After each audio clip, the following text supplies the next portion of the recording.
My family branded me selfish and tried a Zoom ambush to shame me, so I matched their energy, set boundaries, went no contact, and reclaimed my peace.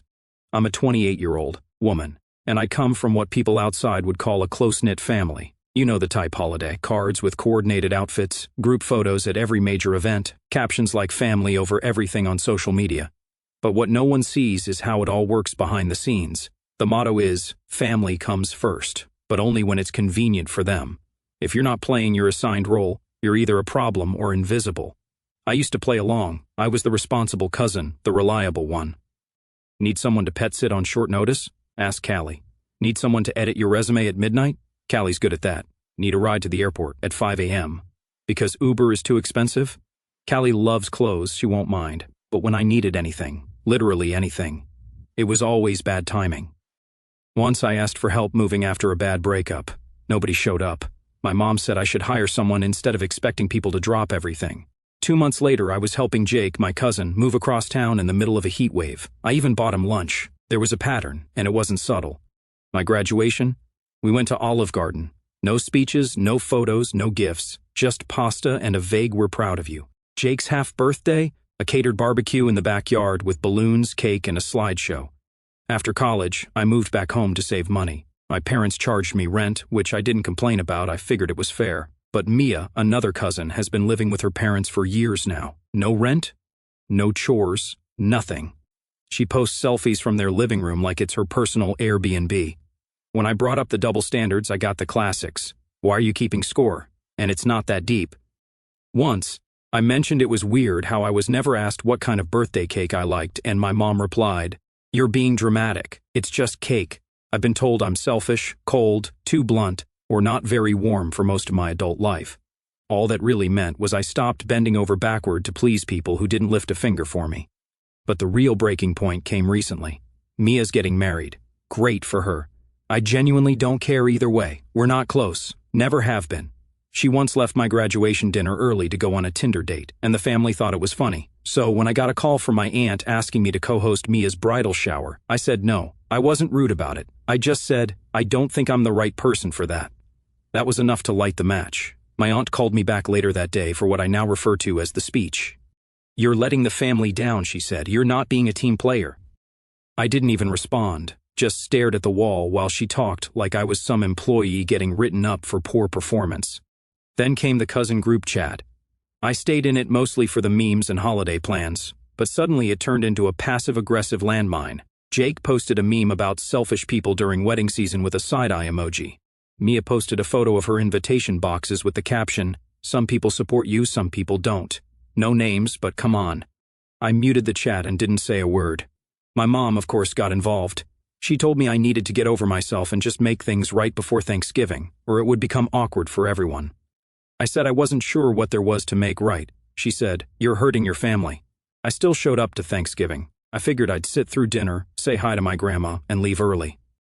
But then, in the middle of the meal, Mia stood up and started opening bridal shower gifts at the dinner table. During the meal, with wrapping paper flying over the green bean casserole, everyone clapping and oohing while she opened candles, laundry baskets, and cookware. They sat me at the kids' table with literal toddlers in booster seats. There was no mistake, my name card was there. I just got up, grabbed my coat, and left. No announcement, no tears, no scene. The next morning, one of my cousins texted me, "You should act like family." I stared at that message for a full minute.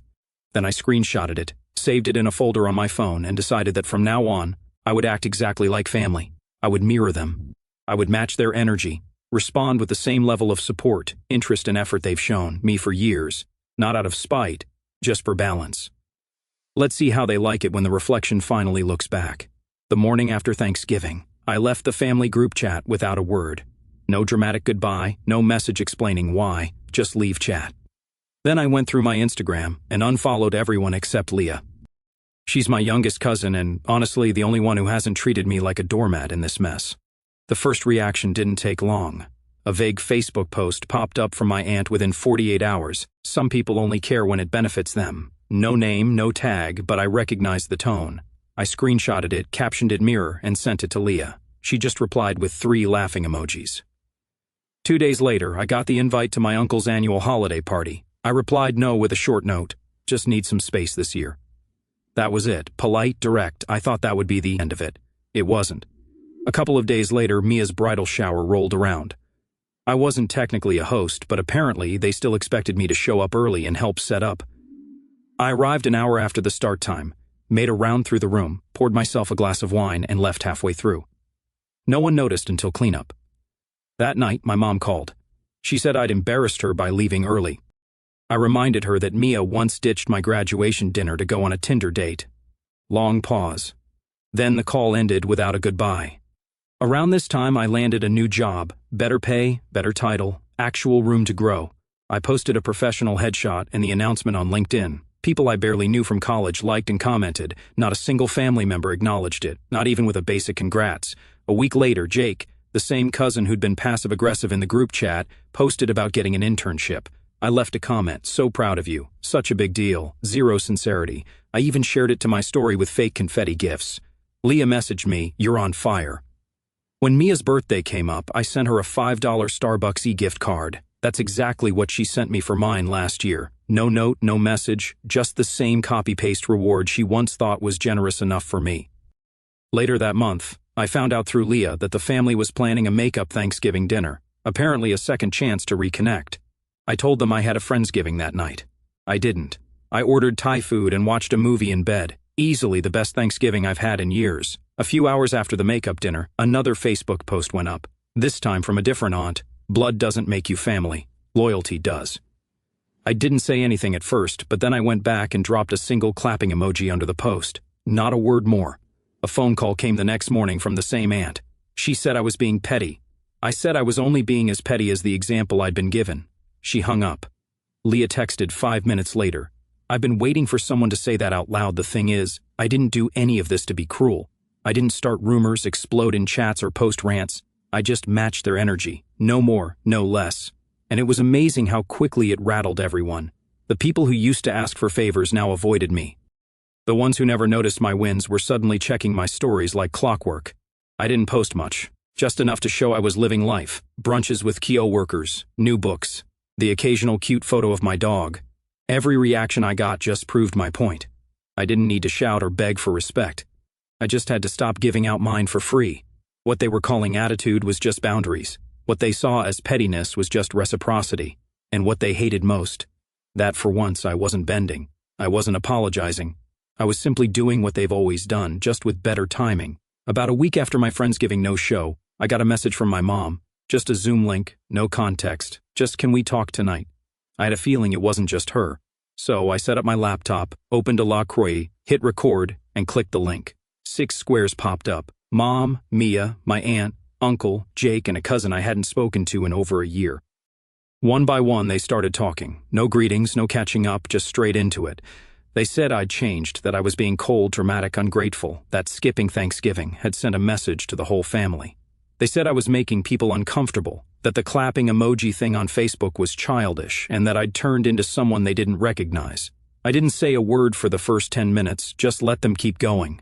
I sipped my drink, watched them talk over each other, and waited. Then I pulled out a list, literally a bullet point list I'd made earlier that day. Jake left my birthday early to go to a concert but expected me to help him move the next day. Mia ditched my graduation dinner for a Tinder date. My aunt told people I was being too sensitive when I asked for help after my breakup. My mom called me selfish for not hosting a bridal shower. The group chat shared memes mocking people who don't support family during wedding season. I went down the line, not yelling, not emotional, just facts. After each point, I added what I'd done in return, matching behavior. Nothing more, nothing less. Then I ended with, "You're all so comfortable taking loyalty, but not one of you knows how to give it unless it benefits you." Silence, then chaos. My uncle raised his voice first, said I was twisting things. My mom got teary and said I was breaking the family apart. Mia logged off mid-sentence. Jake kept muttering under his breath. I waited again. Then I said, "If I'm so dramatic, stop inviting me to your circus," and I logged out. The next day I got a forwarded message from Leah. The family had voted to uninvite me from the Christmas gathering unless I apologized. She sent a screenshot. The message literally said, "Until she makes it right, she's not welcome." I replied, "Noted." So, I booked a solo trip to Portland, rented a little cabin just outside the city, packed books, baking supplies, and thick socks. No social media posts, No look at me stories, just silence. I made cookies, read 3 novels, and walked in the rain. I never told anyone where I went, but they found out anyway. Leah told me the text started rolling in the day after Christmas. I hope you're doing okay. Thinking of you, wish you had come. I didn't reply to a single one. 2 days after that, a small box arrived at my door. No card, just a group gift from the family, a generic scarf and a mug with family is forever on it. I returned the whole thing and sent back a note, thank you. Please donate to a family in need instead. Leah messaged me that night, you've become the main character, proud of you. They thought I'd fold, that I'd feel left out, that I'd come crawling back when I saw pictures of matching pajamas and hot cocoa. I didn't see any. I didn't look. I didn't care. But I also knew them. I knew this wasn't the end. My family doesn't let things go. They just wait for a new angle, a new way to reframe things so they're the victim again. And if they think I'm done, they really haven't been paying attention. It was January when I finally went full no contact.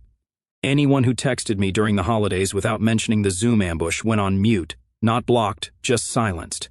Then I cleaned out my phone, deleted old threads, saved screenshots for backup, and cut the rest. Mia was still posting cryptic stories while I had her muted, including one that read, "Fake people stay fake." That earned her a block, permanent. A few days later, a message came from an unknown number, "You're being cruel. You've changed." I reverse searched the number. It was Kyle, Mia's boyfriend. Apparently, she'd sent him in to do her dirty work.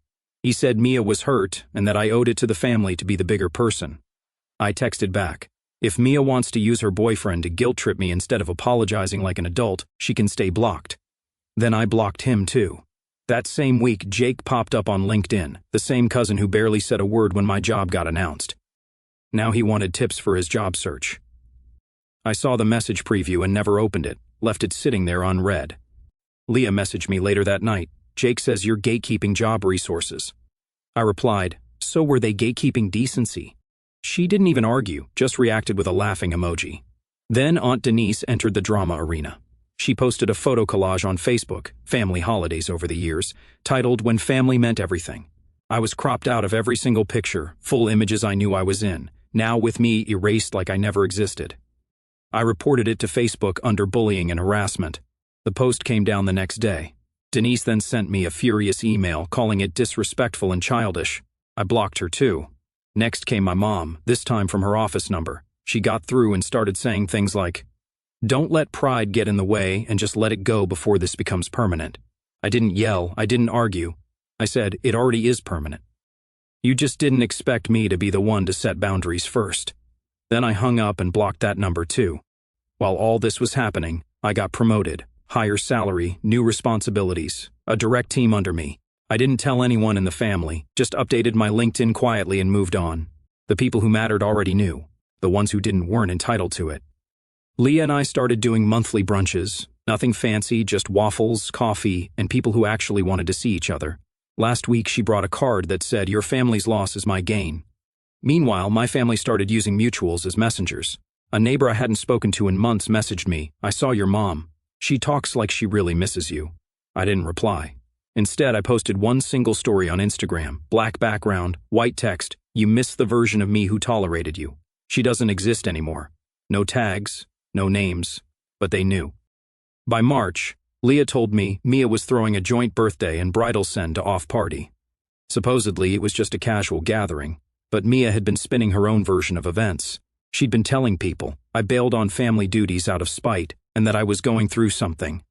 That something apparently included being mentally unstable, burned out, and, according to one great aunt, in need of prayer. I'd ignored the noise for a while, but when Leah forwarded screenshots from a cousin's group chat where my name was being used like I'd committed some family-level crime, I decided to clean it up once and for all. I drafted one email, subject line, just so we're all clear. I kept it polite but sharp, no name-calling, just facts. I attached timestamps, screenshots of texts, the cropped photo post, and even a redacted transcript from the Zoom call ambush. I laid out a clear timeline of what happened and when. Then I ended with, "This is the last time I explain myself. I'm not asking for sides, just silence." I sent it to 10 people, aunts, uncles, and a few of the older cousins who were either actively spreading lies or quietly letting them spread. The reactions were mixed. 3 cousins replied with thank you messages. One even apologized for staying quiet. One aunt replied, "You're overreacting. I blocked her before finishing the sentence. A week later, Mia's party happened. Leah didn't go but had a friend who did. That friend recorded a moment when someone asked why I wasn't there. Mia's answer, in a full, smug voice, she wasn't invited. Leah sent me the audio. I forwarded that voice clip to a relative who had been guilt-tripping me for months. The next day, their texts stopped completely. After that, I updated my social bios. Friends are the family you choose. I choose carefully. It wasn't even subtle anymore, and I didn't care. Then my grandma called. She had stayed neutral through everything, but this time she was crying. She said she hadn't known the extent of it all, that no one had told her what really happened. We talked for a while. I told her I still loved her, but love didn't mean access. She understood. We agreed to check in once a month, just us. Around the same time, Leah got promoted. I threw her a small surprise dinner, just me, her best friend, and 2 CO workers. No speeches, no fake smiles, just good food and people who meant it when they said they were happy for her. Of course, my family had one more move. They posted Mia's bridal shower album, group shots, table settings, toasts. They tagged everyone, even people who didn't attend. I wasn't in the photos, but they still left me out of the tags on purpose. Even though I wasn't there, it was still a statement. Then someone commented, "You can really tell who's missing." 14 likes before the post was taken down. A few days later, I got a message from a cousin in another state, someone who hadn't been involved at all. He said someone forwarded in my email. His message was short. "I wish I stood up for you years ago." No apology, no excuses, just that. The funny part, I didn't even need that message. The more they talked, the more they posted, the more obvious it became that I'd made the right call. I wasn't playing the villain. I just stopped showing up for a role I never auditioned for, and without me there, the script started falling apart. In early April, Leah sent me a short text. "Hey, Uncle Matt had a mild stroke. Everyone's freaking out." Uncle Matt was one of the few relatives who had never outright insulted me, but he also never stood up for me. Not during the graduation dinner mess, not during the Zoom ambush, not once. Always neutral, always silent. I didn't unblock anyone. I didn't make a call. Instead, I ordered a small flower arrangement through a local shop and signed it with just my initials. No note, no return address. Leah told me later that the family knew it was from me. She confirmed it quietly when asked. No one thanked me, not a single message, just silence. A few days later, a strange email landed in my inbox. It was a long message about forgiveness, how life is short, how people make mistakes, and how I should come back before it's too late. The grammar was off, the wording dramatic, but the kicker? The bottom signature was accidentally left in, sent from my iPhone. Mom's name, blocked again. Then Leah gave me a heads up. Mia and her mom were planning some kind of intervention brunch. The idea was to corner me with a group invite, get me to show up, and then guilt-trip me in public under the disguise of a reconciliation meal. They were targeting a small bistro downtown. I'd been there before for a work event, so I messaged the owner anonymously. Just a heads up that I won't be attending any events hosted there this month, and please don't schedule anything that includes me. The response came quickly. Understood. We'll make sure there's no confusion. 3 days later, Leah texted. The brunch got canceled. They couldn't book the room. Instead of their ambush brunch, I had my birthday dinner, not with family, just a few new friends from work, Leah, and 2 others I'd gotten close with over the past few months. No guilt, no backhanded comments, just wine, pasta, and people who brought real energy. One of them handed me a wrapped box. Inside was a black leather journal embossed in gold with the quote, "You are not obligated to set yourself on fire to keep others warm." Meanwhile, back on their side, Mia sent Leah another message. We tried to include her, but she's determined to stay mad. What? Bust. Leah screenshotted it, rolled her eyes, and deleted it. Later that week, she updated me that Uncle Matt was recovering well. He'd asked about me in passing. Leah told him I wished him peace and health. That's it. Then I found out my mom had been running her mouth again. Someone overheard her at a church event saying, "Callie's holding onto a grudge like it's a trophy." I didn't respond, but I did update the notes app I keep on my phone for quotes I like. I added a new one at the top. "No, I'm holding onto my peace like it's oxygen, and I'm done letting you suffocate me by early summer." Leah let me know the family was planning a surprise reunion at a lakeside cabin. Full catering, matching shirts, even a group photo session booked. I was never invited. The excuse going around? I was going through a phase and they were giving me space. That same week, an industry newsletter featured me on their front page. I had just led a major project, the first person in my department to do so under 30. It got shared all over LinkedIn. Clients congratulated me. Old classmates messaged me. My family? Nothing. No word, no acknowledgement, not even from the ones who stalk my stories anonymously. Reunion weekend arrived. Leah told them she had plans with friends. In reality, we spent the weekend hiking in a nearby national park, eating gas station snacks, and laughing at old inside jokes. No drama, no guilt trips. Meanwhile, back at the lake, one of the aunts brought me up during dinner. I hope she's happy isolating herself. Someone recorded it. Leah got the clip from a cousin's friend and sent it to me. I played it once, then laughed. Not because it hurt, just because they still thought I was reacting. I wasn't even in the game anymore. A few days later, a card arrived in the mail. No return address, generic handwriting. Inside, join us for a new chapter. No names, but it had Mia written all over it. I wrote return to sender across the front and dropped it back in the mailbox. Then I logged into USPS Informed Delivery and blocked the unknown forwarding address permanently. After that, I did a full sweep. Blocked old email aliases, scrubbed contact requests on apps, cleared Venmo friend lists, anything that could be used to sneak back in. After the reunion, Leah said her mom's side told her, "I think Callie's gone for good." Leah just said she's not gone, she's just finally good. A week later, a neighbor stopped me in the grocery store. She said, "Your mom talks like you died." I told her, that's because they can't imagine someone leaving and staying gone. Then came the final attempt. My mom sent a handwritten letter through Leah. It was sealed. I didn't open it. I handed it back to Leah and said, "Shred it." She did. I ended therapy the same week. 6 months, final session. We closed it out by talking about post-traumatic identity. I summed it up in one line: they didn't break me, they revealed me.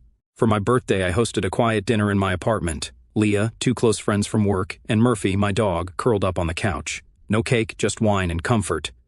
I raised my glass at the end of the night and toasted to boundaries and to mirroring behavior. May the reflection always tell the truth, even if some can't handle it.